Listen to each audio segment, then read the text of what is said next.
കോൺഗ്രസിന്റെ ശബരിമല വിശ്വാസ സംരക്ഷണ യാത്രയുടെ മൂവാറ്റുപുഴയിലെ ഉദ്ഘാടന ചടങ്ങിന്റെ പന്തൽ തകർന്നു വീണു. പരിപാടി തുടങ്ങാൻ വൈകിയതിനാൽ വലിയ അപകടം ഒഴിവായി. നേതാക്കൾ എത്തുന്നതിന് മുൻപേ മറ്റൊരു വേദിയിലേക്ക് പരിപാടി മാറ്റുകയും ചെയ്തു. ബെന്നി ബെഹനാൻ എം പി നേതൃത്വം നൽകുന്ന KPCCയുടെ വിശ്വാസ സംരക്ഷണ യാത്രാ ഉദ്ഘാടനത്തിനായി മൂവാറ്റുപുഴ മുനിസിപ്പൽ ടൗൺ ഹാളിന് മുന്നിലൊരുക്കിയ പന്തലാണ് തകർന്നു വീണത്.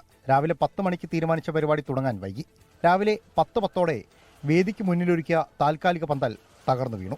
പന്തലിന് താഴെയുണ്ടായിരുന്ന ഏതാനും പ്രവർത്തകർക്ക് നിസാര പരിക്കുകളുമേറ്റു. മഴയുടെ ഒരു വരവ് കൊണ്ടാണ് രാവിലെ നടക്കുന്ന ഈ പന്തലൊക്കെ ഇട്ടത്.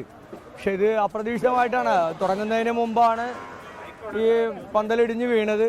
വേറെ വലിയ കുഴപ്പങ്ങളോ കാര്യങ്ങളോ ഒന്നും ഉണ്ടായിട്ടില്ല. ഒന്നും പറ്റാതിരുന്ന ഒരു വലിയ മഹാഭാഗ്യമാണ്. ഉടൻ തന്നെ പ്രവർത്തകർ പന്തലിന്റെ തകർന്നു വീണ ഭാഗങ്ങളെടുത്ത് മാറ്റി. പരിക്കേറ്റവരെ ആശുപത്രിയിലേക്കും പ്രവേശിപ്പിച്ചു.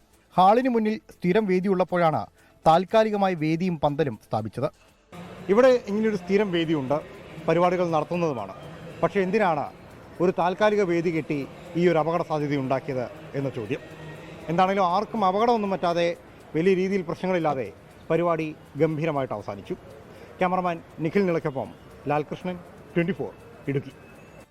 ലോകത്തെവിടെയായാലും ഏത് സമയത്തും 24 വാർത്തകളും ഓഗ്മെന്റഡ് റിയാലിറ്റി പാക്കേജുകളും എക്സ്പ്ലെയിനറുകളും വിശദമായി കാണാൻ ഞങ്ങളുടെ YouTube ചാനൽ നിങ്ങൾക്ക് സബ്സ്ക്രൈബ് ചെയ്യാം.